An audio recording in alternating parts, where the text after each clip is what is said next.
Charge it to my head and not my heart. I forgot to show you guys how I made this barbecue chicken. Baby, this chicken was so tender. First thing I did was season my chicken. Shout out to my amazing husband who cleaned this chicken for me. Ladies, take it from me. Get you a helpmate and not a headache. Baby, one thing about me, I'm going to be dropping gems and recipes, okay? So listen, you can season your chicken with whatever you like. I used onion powder, garlic powder, salt, pepper, and a little bit of paprika.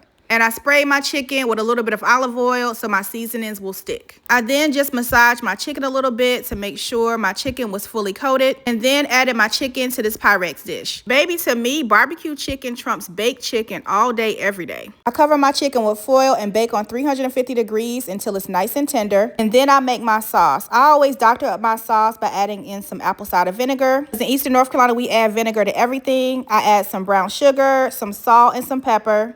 For a little bit of kick, I add some cayenne pepper as well as some crushed red pepper flakes. And to make my sauce nice and silky, I add a little bit of butter. Let my sauce simmer, and once it does, it looks a little bit like this. This is the same barbecue sauce recipe I have in my cookbook, Memories on a Plate. I use this sauce on my ribs. Once my chicken is nice and tender, I just add that barbecue sauce on top of my chicken and return it back to the oven. When I return it back to the oven, I leave it uncovered and let it cook for another 15 to 20 minutes until it looks a little bit like this. If you want your chicken to be a little bit more caramelized, you can crank up the heat a little bit, but this is how I like it. This meal turned out so good. I had some fresh tomatoes, some squash casserole, fried cornbread, that beautiful barbecue chicken, and some collard greens. Make sure to grab a copy of my cookbook, not only for the barbecue sauce, but my squash casserole recipe is in there as well. My cookbook is on Amazon, and it's also linked in my bio if you want to get it directly from my publisher. Also, make sure to hit that follow button for more easy Southern recipes. This meal was so good, a 10 out of 10, and definitely spilling the sweet tea,